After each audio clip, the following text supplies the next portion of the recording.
Alhamdulillah di asal Rasulullah bin Jalil Haq Yudhu waladi kulli wakafa billah syahida Asyhadu an la ilaha illallah wa asyhadu anna Muhammadan abduhu wa rasuluhu.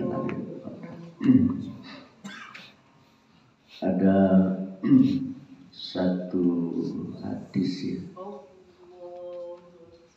Nah, kalau kita artikan ke dalam bahasa Indonesia artikan ini. Barang siapa yang menyambung tali silaturahmi, maka ya Allah akan dipanjangkan umurnya dan akan ditambah rezekinya. Jadi kalau kita bersilaturahim itu ya sering sekali kita menyampaikan ucapan semoga umur Bapak semakin panjang, semoga umur Ibu semakin panjang. Sehingga kita sering sekali mendapat doa dari orang yang kita silaturahmi. Dan saya sangat yakin sekali pada doa. Karena Tuhan pun menyatakan ada umumnya astajib lakum, berdoalah kamu padaku maka aku akan kabulkan. Jadi tidak mustahil umur kita yang mungkin barangkali ditakdirkan 60 tahun menjadi 60 tahun, menjadi 62 tahun. Saya mungkin barangkali bisa berumur 69 tahun sekarang ini mungkin karena dulu ada orang mungkin takdirnya 50 tahun. Karena ada orang yang berdoa dan berdoa diijabah sehingga akhirnya sampai sekarang 69 tahun. Dan yang kedua, kalau kamu rajin silaturahim, aku akan tambah rezekimu. Sebenarnya pengetahuan saya ya, kalau kita di rumah saja gitu, ya rezekinya cekak. Tapi kalau kita rajin ya bersilaturahim gitu ya, ya kadang-kadang ada rezeki yang min haitsu la yahtasib ya pasmannya. Tiba-tiba ada saja orang mengasih kita uang gitu kan. Karena mereka lihat ke wajah kita lagi ya, wajah ini kan mencerminkan hati kan. Kalau duit kita banyak terbayang di wajahnya. Kayak saya sekarang wajahnya kayaknya banyak duit gitu ya. Tapi kan kalau kita lihat orang tertentu wajahnya saja udah kalau punya duit kayak. Saya sering sekali mencobakan ya. Ini orang ini kayaknya nggak punya duit. Diajak ngobrol, memang terbukti gitu ya. Tapi kalau Pak Jenudin itu kayaknya banyak duitnya lah ya. Wajahnya itu wajah banyak duit. Kalau dulu wajahnya miskin sekali. Ketika dia bekerja di sekitar pemuda dia miskin, nampak sekali wajahnya. Setelah sekarang punya klinik ya, ada usaha-usaha bisnis yang sudah parah. Dia aja sekarang tinggal di komplek yang sangat mewah. Satu komplek dengan si Sule. Malah Sule ke dalam lagi kan. Begitu masuk ke komplek itu di rumah Pak Jenudin dulu tuh. Jauh karena baru ada rumah Sule. Jadi kalau gitu kesimpulannya pendapatan Pak Jenudin lebih tinggi daripada pendapatan Sule. Jadi dari hadis tadi itu ya saya lihat ya. Titik lemah kita itu mungkin barangkali di silaturahim. Ya, kita tidak serius ya menyambung tali batin di antara kita.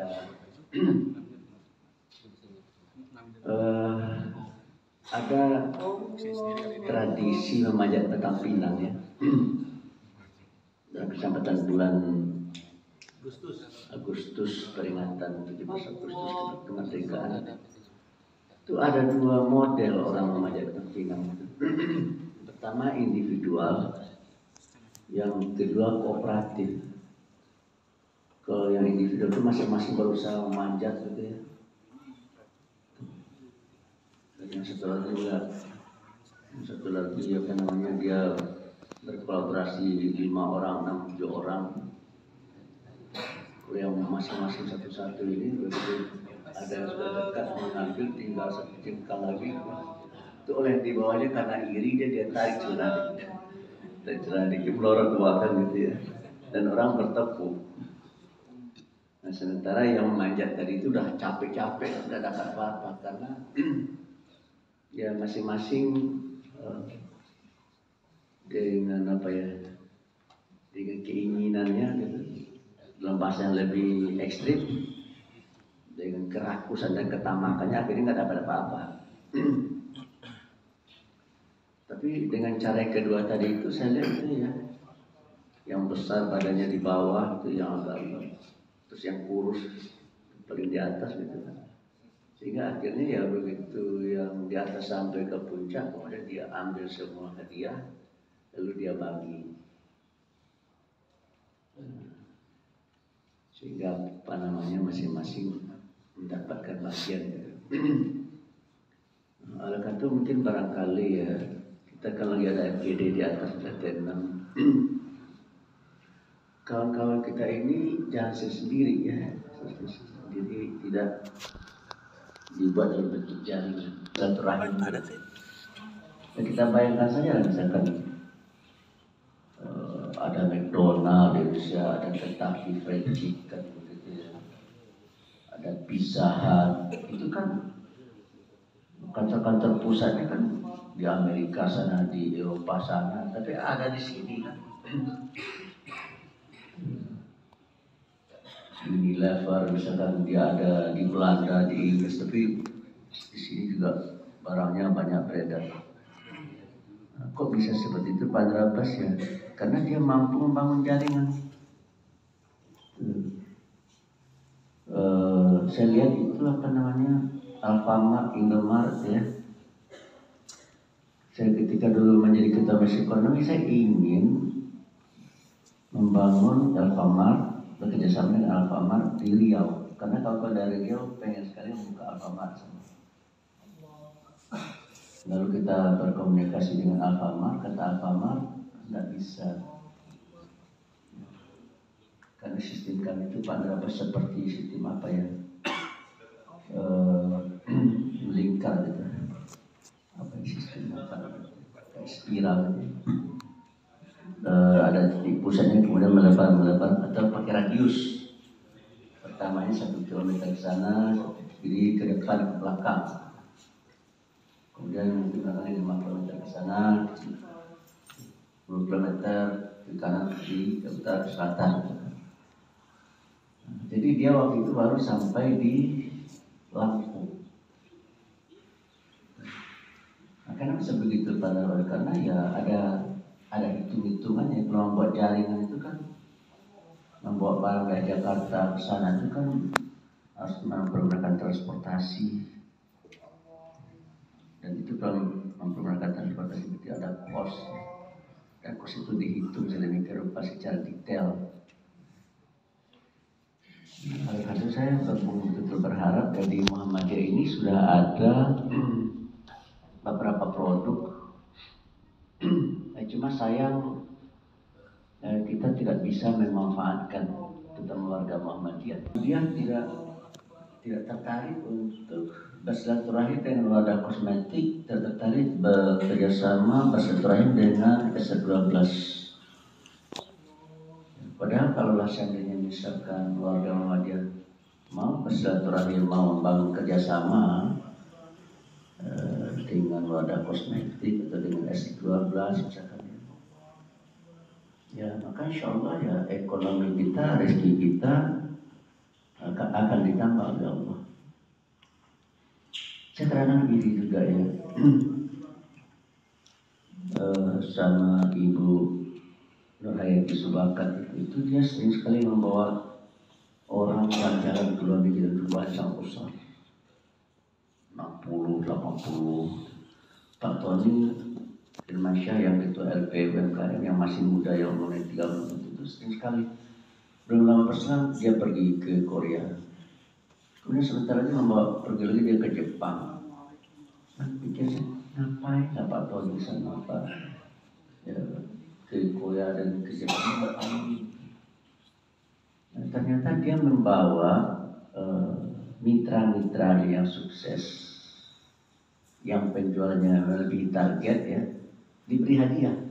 Hadiahnya adalah piknik, tur ke Korea, tur ke Jepang. Dan dari yang pergi ke Korea dan ke Jepang itu, rasanya warga Muhammadiyah nggak ada dia. Jadi yang memanfaatkan itu orang lain gitu. Ya saya berterima kasih juga ada orang lain yang apa, karena bagi saya ini bisnisnya apa namanya rumah makan restoran, nama restorannya Kariminang. Kariminang itu yang besar di Sawangan ya. Nah, Bapak kalau pergi ke Kariminang lalu makan ya, saya rasa semua yang dia sajikan itu enak semua. Tetapi menurut istri saya tidak enak. Menurut istri saya, kata istri saya nggak enak. Kata istri saya itu bukan tidak enak, tapi sangat-sangat enak gitu. Nah, jadi makanan Kariminang itu baik. Cuma kan kalau seandainya hanya ada di Sawangan dan ada di apa ya itu tentu apa namanya ya hanya ada di situ ya. Dan terus sekarang kita buka lagi di Depok. Yang terpikir oleh saya ya kenapa Kariminang tidak mau membangun tali silaturahim atau belum mau membangun tali silaturahim dengan menjadikan perusahaan Kariminang itu sebagai sebuah perusahaan franchise ya. Tapi franchise-nya jangan tanpa menyebut nama saya ya. Jangan seperti rumah makan yang juga membuka franchise ya, yang kualitasnya nggak sama. Di rumah makan ini dengan di sana itu nggak sama rasanya. Kalau Kentucky Fried Chicken, McDonald, kita makan McDonald di Ciputat dengan di New York sama rasanya. Tapi kalau dengan restoran tadi itu saya lihat namanya sama, tapi rasanya nggak sama. Gitu. Mungkin oleh Pak Rizal itu perlu dipikirkan ya. So, semakin banyak apa namanya outlet-outletnya ya, namanya semakin meningkat dan keuntungannya pun juga meskipun sedikit tapi karena banyak jumlahnya menjadi besar kan gitu ya.